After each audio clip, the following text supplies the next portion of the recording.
It is that time to visit with one of our favorite people that come and visit us on a regular basis. It is time to visit with attorney Kim Baer. How are you this morning? Pretty good, pretty good. So we're going to talk about something we've never tackled before. Right. So I thought today we'd talk about product liability injuries. And a lot of times people say, well, what the heck is that? Right, what is that? Yeah, what is that? So product liability injuries can cover a lot of things, but I thought maybe we'd talk about prescription drugs and then medical devices today. Okay. And so we all know that prescription drugs and medical devices have side effects. And so when your doctor is prescribing them to you or inserting a hip or something like that, there's a risk-benefit analysis that goes on. It's in the fine print. It's in the fine print, yeah. Sometimes black box, sometimes warnings. And so, if you have one of those side effects, I mean, you took the drug, you knew about it, you were warned about it. Mm-hmm. When we have product liability claims is when the manufacturer knew about something and didn't tell you about it. Oh, okay. And so we get into those types of claims, and we were just talking off camera, for example, like fen-phen. Our firm represented, several people that took the fen-phen diet drug, and they were warned about different side effects, but one of the things that the warnings did not include was that it could damage your heart valves.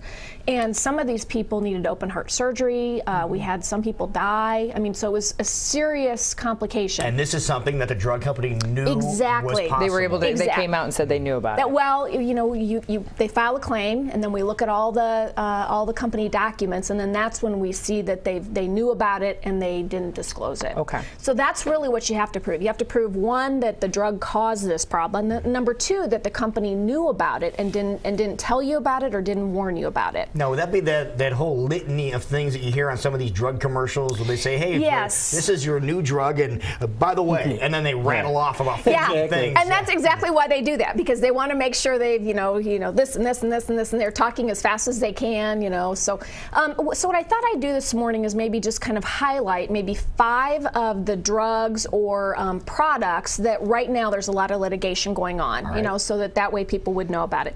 So the first one is Actos, and that's a drug for diabetes. Okay. And that has now been linked to causing bladder cancer. So if you've been on Actos and you've developed bladder cancer, you might want to look into that. Is there a time period for that? Or not? There is, and a lot of it depends on when you were diagnosed with bladder cancer and when it was disclosed, this link, But if you have been on Actos and you've had bladder cancer, you've recently been diagnosed, you probably want to call a lawyer and check into it. So another one is Xarelto. We've heard of that one. That's a very well publicized drug. Right. Yes. So that's a blood thinner, and one of the problems with that is it's been shown to cause bleeding in the brain, and then also bleeding in the stomach. Yes. So if you've had bleeding issues and those things were not disclosed by the manufacturer, so you'll want to get a hold of a lawyer with regard to that. Wow. Mirena, which is an IUD, it's a type of birth control, and the problem there is that it moves in the woman's body, and it's getting into the abdomen and into the uterine wall. Yeah, I know.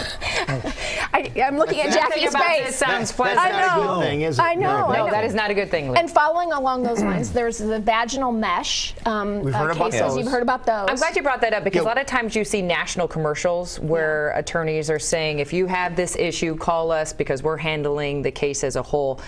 Is that a gimmick? Should people call those numbers, or should they stay? I mean, we always preach local. Right. Well, and obviously I'm a little biased. I think you should stay local, just because one of the things that you're going to have then is you're going to have a lawyer here that you can talk to, a lawyer that can work with your doctors and get your medical records. And sometimes then we go work with the national firms. Okay. So, and it doesn't cost the client any more money. It's the same fee no matter what. And you can handle it. And we can handle it. Yeah, absolutely. Okay. Absolutely. Right. Another one I wanted to mention is Risperdal. And we have some of those cases in our office right now. That's a drug that's given to autistic children.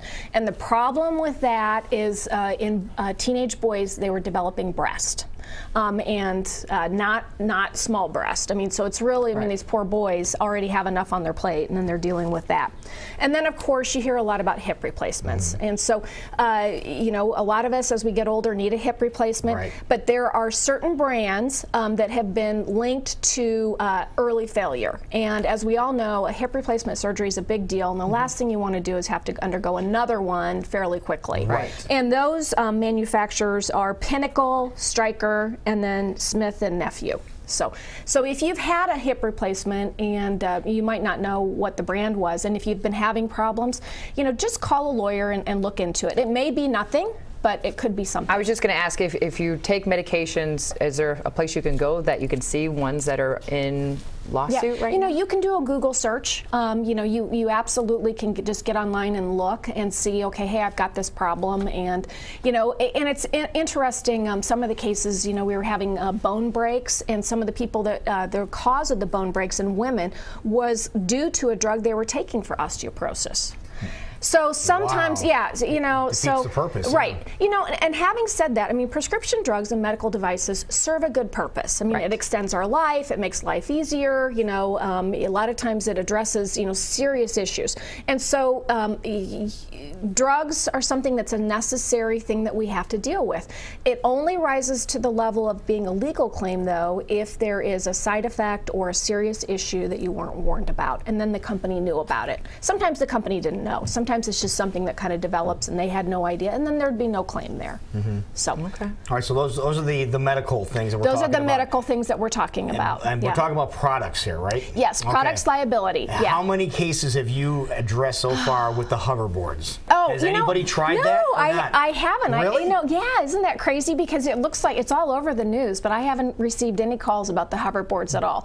Other than I did get a call, somebody was angry because their kid couldn't take the hoverboard on the plane. And I kind of thought, well, all right, I wouldn't want to be on that plane with that hoverboard. Exactly. No, they burst into flames. Yeah, exactly. No, thank you. Yeah. Again, shop local. If it's made well, it won't burst into flames. Yeah, you might see some of these national commercials. And I think you had a very valid point, Kim. You might see some of these national commercials with the claims that Jackie mentioned. Well, you see them all the time, and I'm like, Yeah. okay, is this just screaming gimmick, or is there something actually behind it? Right, and there might be something behind it. And it doesn't cost you anything to pick up the phone and call. Okay. And so we offer free consultations. Right. We'll sit down with somebody and walk them through, find out what the problem is, do a little bit of research, and if we can help them, we will. And if we can't, then and if we know of somebody else that's handling those types of claims, we'll refer them on. So. Wonderful. Right. And if you're watching this program right now and you're in from out of town over at the Well, she's walking distance from where you guys are going to be all week long. This is Kim's office over on 5th Avenue, right across from Vets Auditorium, so you can just walk right over and find out what's going on. Yeah, just give us a call. Wonderful. So, Thank you. Good job. All right. Thank you. All right.